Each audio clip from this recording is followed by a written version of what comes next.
Hello friends, good morning. मी कविता स्वागत करते तुमचं माझ्या एका मिनी ब्लॉगमध्ये. आणि हा माझा फर्स्ट मिनी ब्लॉग आहे. माझ्या मुलीची खूप इच्छा होती की मम्मा तू पण व्हिडिओ बनवावे, तर म्हटलं चला आपण हे करून बघूया.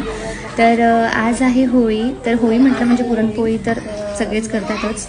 आणि तर मी इथे पुरण करून घेतलं आहे. म्हटलं आधी पुरण करून घेतलं ते चांगलं सेट होईल आणि करून देते. त्यानंतर पुरण शिजल्यानंतर मी त्याला छान पुरण यंत्रातनं काढलं आणि त्यात थोडीशी वेलची पूड टाकली आणि ते सेट करायसाठी ठेवून दिलं.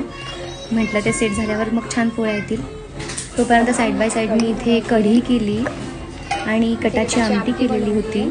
सोबतच मी इथे भात केलेला होता आणि भजी करण्यासाठी बॅटर पण मी भिजवून ठेवलेलं होतं. तर इथे हे पुरण सेट झालेलं आहे छान. आणि मग मी म्हटलं चला लगेचच पुरणपोळ्या बनवायला घेऊया. तर इनू मला एवढी त्रास देत होती ना की सारखी मम्मा मला घे आणि असं काही असलं ना की त्या दिवशी ती जास्त चिडचिड करते. मग त्यात तिला घ्यायचं व बाकीची कामं आवरायची, खूप गडबड व्हायची होत होती माझी. आणि पंकजलाही लवकर जायचं होतं, त्यांची मीटिंग होती. तर मी इथे लगेचच पुरणपोळी केली. त्यात मधात माझी माऊ पण मला त्रास देत होती की मम्मा काय करते, पटकन भूक लागलेली होती. सगळ्यांनाच भुका लागलेल्या होत्या कारण की बराच वेळ झाला होता. तर मी इथे पटापट पुरणपोळ्या केल्या आणि मी पहिले पंकजला दिलं आणि देवाचं ताट मी बाजूला काढून ठेवलेलं होतं वेगळं, त्यांना दिलं. त्यानंतर मी देवाला नैवेद्य दाखवला आणि मग इनूला भरवलं, माऊला दिलं. त्यांनाही दोघींना खूप भूक लागलेली होती. आणि पुरणपोळी बघा किती छान केली मी.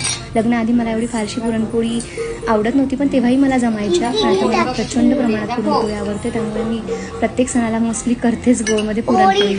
त्यानंतर बघा इथे मी फक्त मला कटाची आमटी आणि पुरणपोळीच आवडते, त्यामुळे मी फक्त ताटात कटाची आमटी आणि पुरणपोळी घेतली आणि ती खाल्ली. तर चला बाय. कसा वाटला माझा मिनी ब्लॉग तुम्हाला?